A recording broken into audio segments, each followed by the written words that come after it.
It's sunny. It's 71 degrees here at game time, and we got some softball to play. Good afternoon to you folks watching at home, wherever home may be. My name is Sundstro, here to bring you play-by-play commentary for today's Midwest Conference ball games between the Vikings from Lawrence University and your hometown Grinnell Pioneers.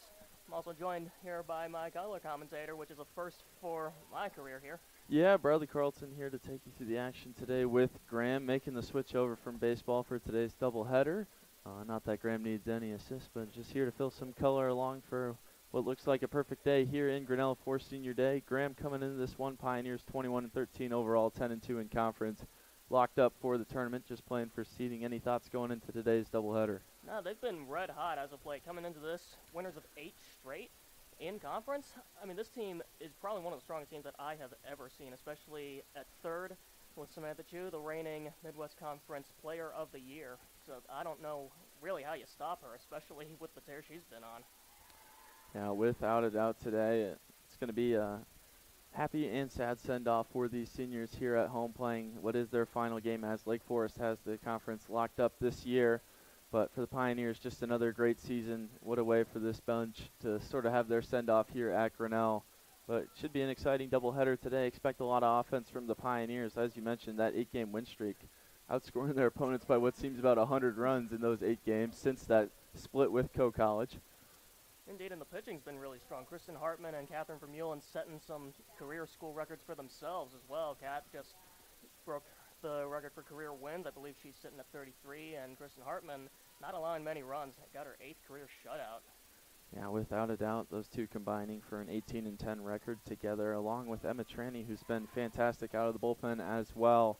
But it's going to be as we believe, just waiting for the home plate conference here, and then we'll be underway in just a moment. Yep, national anthem, starting lineups coming to you very soon. We're going to take a quick break. Don't go too far. We'll be right back.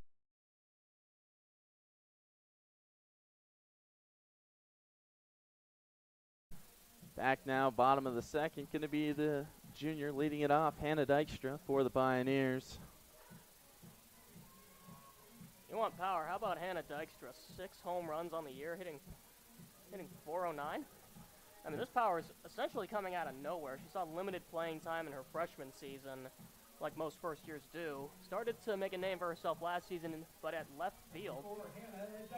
And now is taking over the mantle at one of the most difficult positions on the diamond at shortstop. Yeah, one of the strongest people, period, on this campus, finally showing off the power numbers. I believe half of her home runs coming to the opposite field as well this season. Drives the ball well to both sides.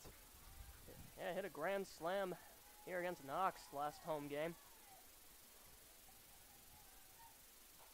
Jams right back to the screen, and that'll run the count even at 1-1.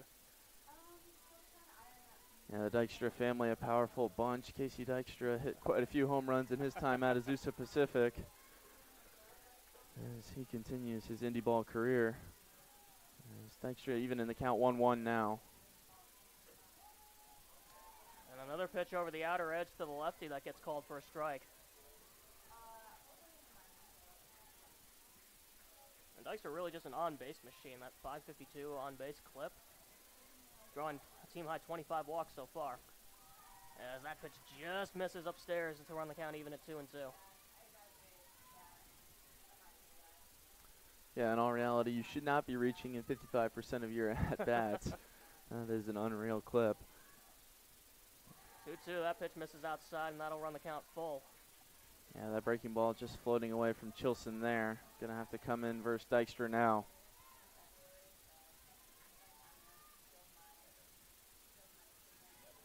Payoff pitch on the way. Whew, look at that scorched foul right off the screen. Can only imagine how far that would have gone if she had squared that one up. Yeah, just a tick behind there, but caught a lot of barrel.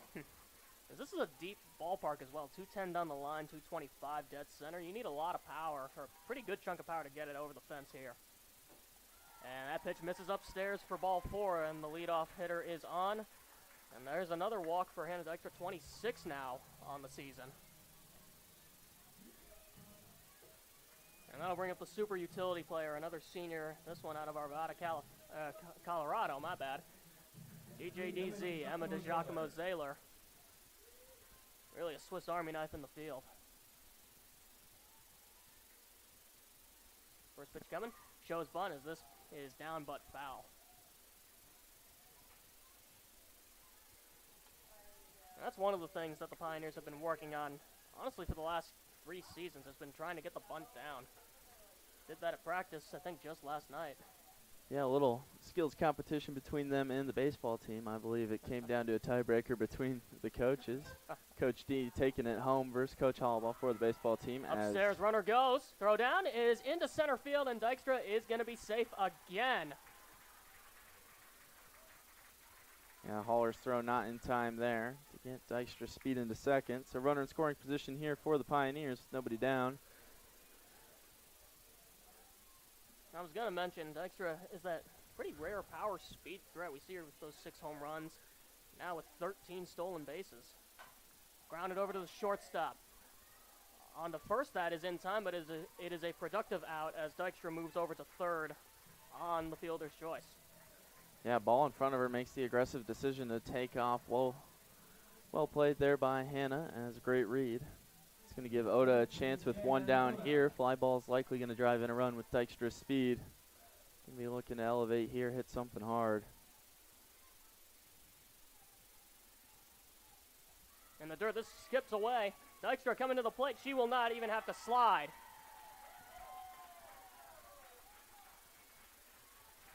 And there is your first run of the ball game on a wild pitch. Dykstra works the walk and then pretty much puts herself around the bases. Score the first run of the game for the Pioneers. That's going to send Oda back into damage mode here. Looking to drive a gap of her own. The first hit of the game for the Pioneers on the board.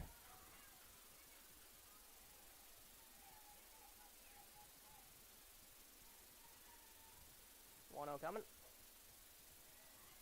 Inside, and that misses for ball 2. That's been called a strike so far today. Saw the catcher Holler hesitate just a little bit. Looked like she was expecting that to be a strike.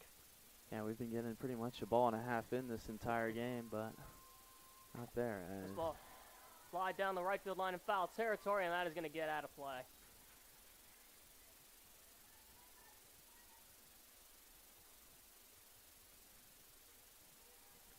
Pioneers been a bit behind the Chilson fastball today. No one really able to catch up thus yet. She's done a good job mixing in that changeup and drop throughout this first inning and a half as well, throwing off these Pioneer hitters as Oda takes fastball upstairs to bring the count to 3-1.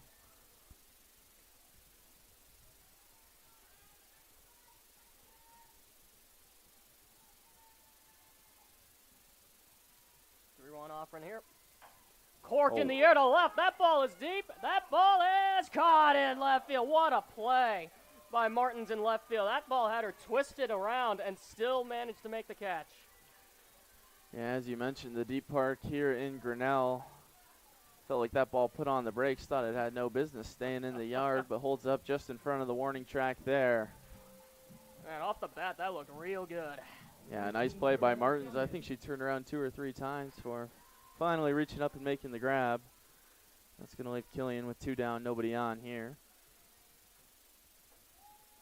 A breaking ball in there for a called strike.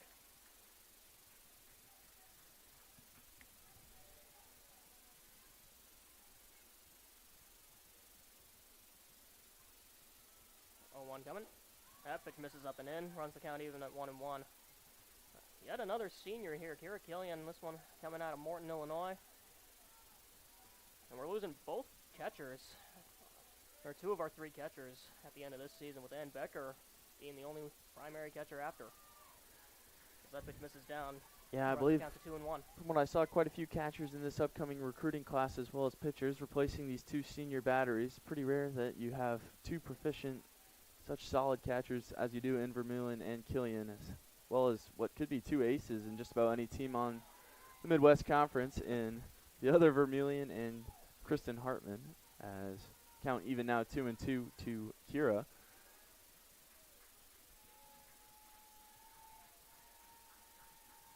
Two off run. Grounded up the middle. That's going to get through into center field for a base hit, and that is a 2-out base knock.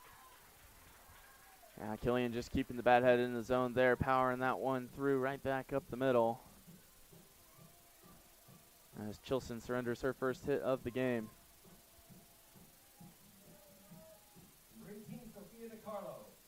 So I'll bring up the designated player slotted in for today, Sophia DiCarlo. First pitch, seizes upstairs for ball one.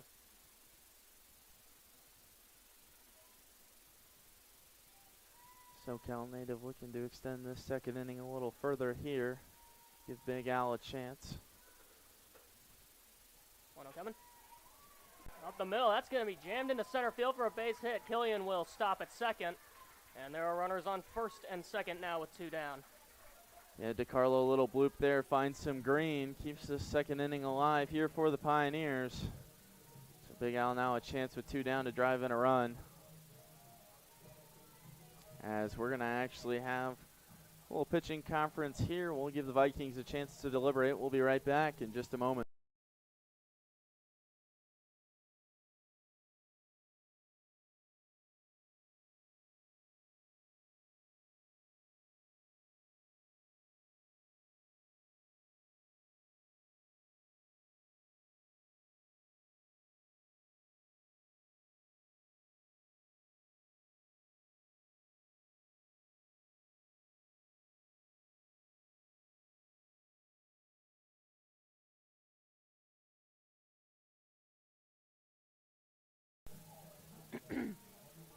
As our home plate umpire busts this Mound Conference up, we'll right back with the action here.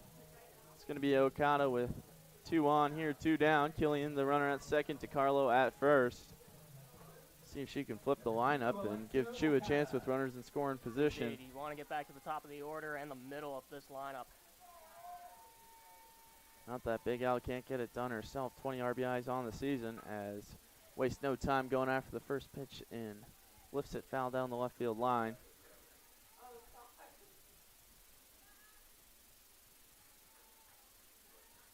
Plenty of on-base machines in this lineup, including Big Al, currently sitting at a 398 clip.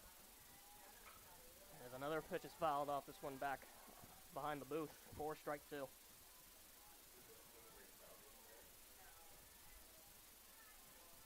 Like you were saying, Big Al can get this done on her own. 20 RBIs so far on the year.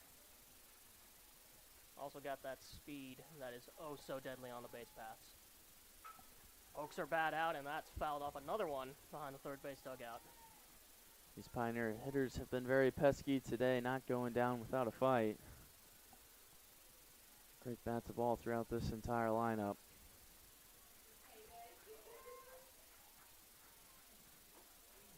The 0-2 pitch misses upstairs, and that'll run the count to 1-2. As that old adage goes, the more pitches you see in an 8B, the better, more likely it is you'll get a pitch to hit. We've certainly seen plenty of pitches being thrown by Chilson. 1-2. Off-speed pitch is fouled off behind the booth.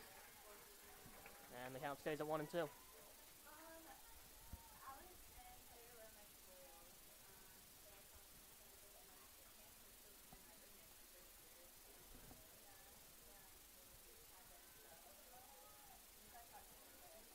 Still a pitcher's count here, 1-2.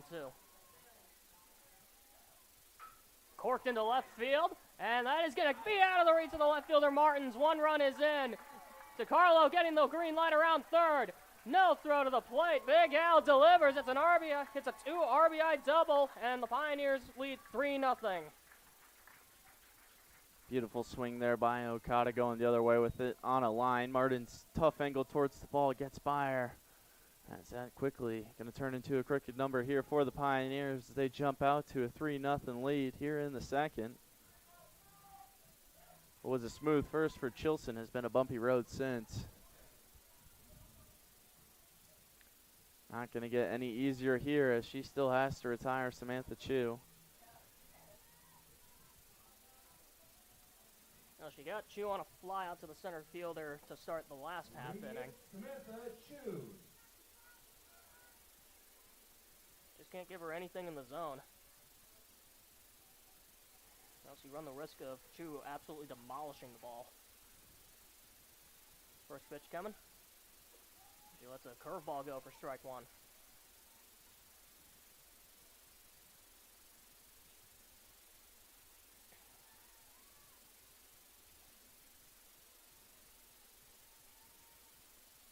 Joffrin. Fly ball into center field. Villa camps under this one, makes the catch to end the inning. But the damage is done. 3 runs come across as the Pioneers will head to the top half.